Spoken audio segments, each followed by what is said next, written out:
adik-adik, ketemu lagi dengan Kakak Novia di kelas IPA. Nah, hari ini kita akan belajar tentang fotosintesis. Nah, sebelum kita belajar, adik-adik harus tahu dulu, apa sih fotosintesis itu? Nah, fotosintesis berasal dari dua kata, foton dan sintesis.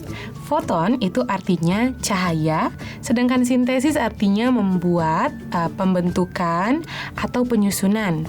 Nah, jadi fotosintesis itu merupakan proses pembentukan atau penyusunan senyawa kompleks, dalam hal ini makanan, menggunakan bantuan cahaya. Fotosintesis ini terjadi hanya pada tumbuhan atau tumbuhan yang berklorofil. Apa itu klorofil? Klorofil itu adalah pigmen berwarna hijau yang memiliki kemampuan untuk menangkap energi dari sinar matahari, energi dari gelombang cahaya matahari, dan klorofil akan mengubahnya, gelombang cahaya tadi akan diubah menjadi energi. Nah, jadi fotosintesis hanya bisa terjadi di dalam tumbuhan yang mengandung klorofil.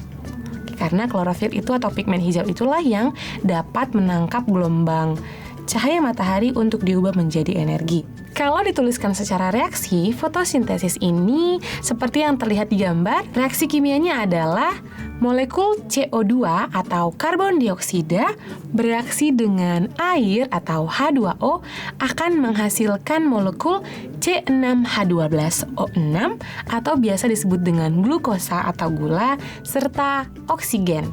Nah, kalau ditulis dalam reaksi kimia, fotosintesis ini tertulis seperti yang ada di gambar. 6 molekul karbon dioksida atau CO2 bereaksi dengan 6 molekul H2O atau air dengan bantuan cahaya matahari yang ditangkap oleh hijau daun atau klorofil akan menghasilkan molekul C6H12O6 atau biasa disebut dengan glukosa atau gula serta molekul oksigen yang biasa kita gunakan untuk bernafas. Nah, kita akan belajar satu persatu dari setiap reaksi tadi, langkah-langkahnya. 6 molekul karbon dioksida dan 6 molekul air merupakan molekul sederhana. Jadi itu adalah molekul-molekul kecil yang menyusun proses fotosintesis ini. Mereka adalah molekul sederhana yang nantinya akan bergabung dan berubah bentuk menjadi senyawa kompleks, yaitu senyawa glukosa. Kompleks itu artinya senyawa yang lebih banyak ikatannya. Tadi hanya CO2 dengan air membentuk senyawa kompleks C6H12O6. Tersusun atas beberapa unsur yang lebih banyak. Oke, nah reaksi pembentukan glukosa atau fotosintesis ini terjadi pada bagian kecil daun tumbuhan yang disebut dengan kloroplas. Jadi tahap yang pertama, karbon dioksida yang berasal dari sisa hasil pembakaran minyak bumi dalam kendaraan bermotor dan juga hasil dari sistem pernafasan kita, manusia dan hewan, yaitu karbon dioksida tadi, akan diserap oleh tumbuhan melalui pernapasan tumbuhan. Jadi, kalau kita bernafas menyerap oksigen dan mengeluarkan karbon dioksida, tumbuhan kebalikannya. Mereka bernafas menyerap karbon dioksida dan mengeluarkan oksigen. Nah, melalui stomata atau mulut daun, tumbuhan akan menyerap karbon dioksida yang ada di udara. Selanjutnya ada molekul air. Air ini berasal dari dalam tanah melalui proses transpirasi atau pengangkutan air dan mineral dalam tanah yang diserap oleh rambut akar. Nah, jadi rambut akar akan menyerap air dan mineral melalui epidermis akar. Epidermis itu bagian atau lapisan terluar dari akar.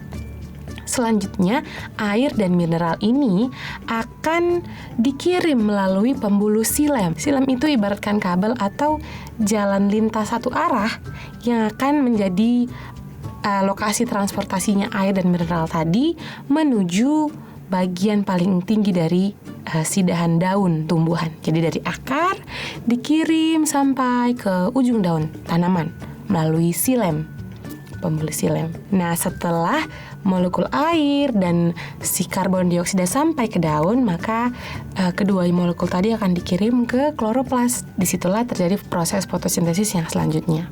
Jadi lebih detailnya, fotosintesis itu terbagi menjadi dua proses. Yang pertama, reaksi terang, dan yang kedua, reaksi gelap. Mari kita pelajari. Tahapan yang pertama adalah reaksi terang. Reaksi terang ini adalah tahapan fotosintesis yang mengubah energi matahari menjadi energi kimia. Seperti yang tadi kakak sudah jelaskan. Jadi energi matahari ataupun energi cahaya dari lampu akan diubah menjadi energi kimia dalam proses ini. Nah, reaksi terang dikatakan reaksi terang karena reaksi terang terjadi ketika ada cahaya. Kalau kita lihat dalam kehidupan sehari-hari, terjadi pada saat siang hari. Reaksi terang terjadi pada saat siang hari karena masih ada cahaya matahari. Dalam proses ini, produk utamanya adalah ATP. ATP itu adalah satuan energi dalam sel tumbuhan atau dalam sel tubuh yang bisa menjadi sumber kekuatan agar tumbuhan ini bisa memasak, bisa melakukan proses fotosintesis. Jadi untuk bisa bekerja mereka membutuhkan energi. Nama energinya adalah ATP. Nah, reaksi terang ini terjadi di bagian dalam kloroplas namanya membran tilakoid. Proses yang pertama adalah pigmen fotosintesis atau yang kita sebut dengan klorofil tadi akan menyerap cahaya. Dia akan menangkap gelombang dari cahaya matahari tadi dan menangkap energinya. Nah, bersamaan dengan itu, sambil si klorofil menyerap energi untuk diubah menjadi ATP, akan terjadi fotolisis air. Fotolisis air itu adalah proses pemecahan molekul air. Tadi kan setelah air dari dalam tanah sampai ke daun, maka ketika klorofil sudah menyerap energi matahari, maka akan terjadi pemecahan air. H2O dipecah menjadi ion H plus sendiri dan molekul oksigen. Jadi H2O dipecah oleh matahari tadi menjadi ion hidrogen dan molekul oksigen. Serta proses ini menghasilkan yang namanya ATP tadi, energi untuk melaksanakan proses selanjutnya. Jadi dalam reaksi terang ini prosesnya adalah penyerapan energi, matahari diubah menjadi energi ATP, kemudian air yang sudah diserap dari tanah tadi akan dipecahkan membentuk molekul oksigen dan dengan ion hidrogen atau ion H+.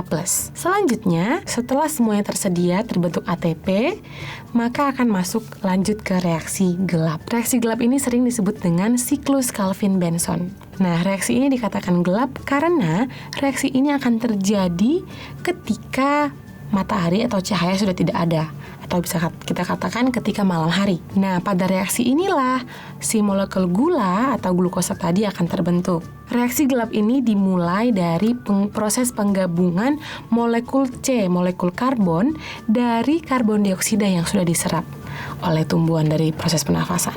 Jadi semua molekul CO2 tadi akan bergabung dengan zat-zat molekul organik atau mineral yang diambil dari dalam tanah, sehingga mereka akan bereaksi bergabung membentuk proses yang namanya fiksasi karbon. Fiksasi karbon itu adalah proses pengikatan atom-atom C, atom-atom karbon yang saling berikatan membentuk senyawa kompleks. Atom C-nya dari mana?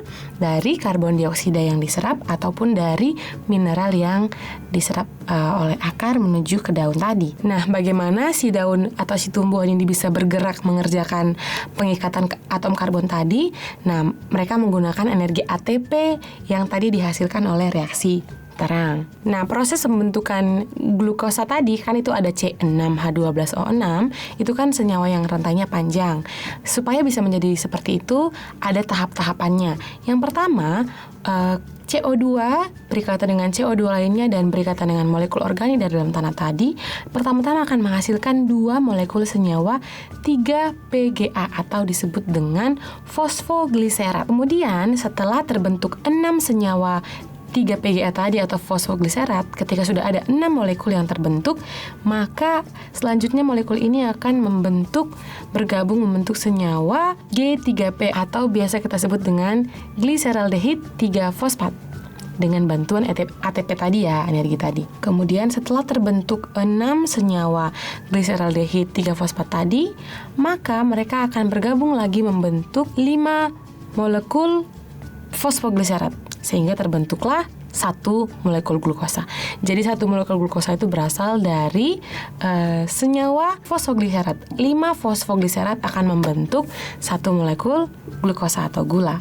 Nah, glukosa atau gula ini merupakan makanan utama atau senyawa pokok yang dibutuhkan oleh tumbuhan untuk bisa bertumbuh, untuk bisa bergerak dan melakukan metabolisme lain dalam tubuh tumbuhan. Sama seperti kita, untuk bisa bergerak kita membutuhkan makanan.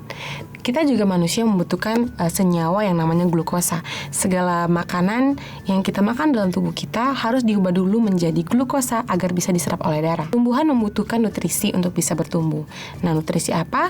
Disebut dengan glukosa. Setelah terbentuk glukosa di dalam daun, maka glukosa ini akan dikirimkan ke seluruh bagian tubuh tumbuhan untuk bisa digunakan oleh masing-masing bagian tumbuhan bekerja sesuai fungsinya.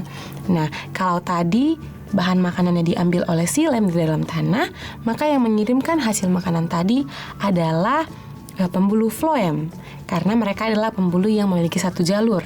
Dari atas ke bawah itu adalah xilem, dan dari daun ke seluruh tumbuhan itu dikirim melalui floem. Nah, jadi tidak heran kalau misalkan ketika kita mau memetik suatu buah dari tumbuhan yang sudah matang, ada rasa manis. Nah, rasa manis itu berasal dari glukosa atau gula-gula yang dihasilkan dari proses fotosintesis oleh daun yang dikirim ke dalam buah atau ke dalam bunga sebelum terbentuk buah, seperti itu. Nah, jadi kesimpulannya adalah tumbuhan, hewan, dan manusia, kita semua makhluk hidup membutuhkan nutrisi. Nutrisi itu didapatkan melalui proses yang ada dalam tubuh kita yang disebut dengan metabolisme.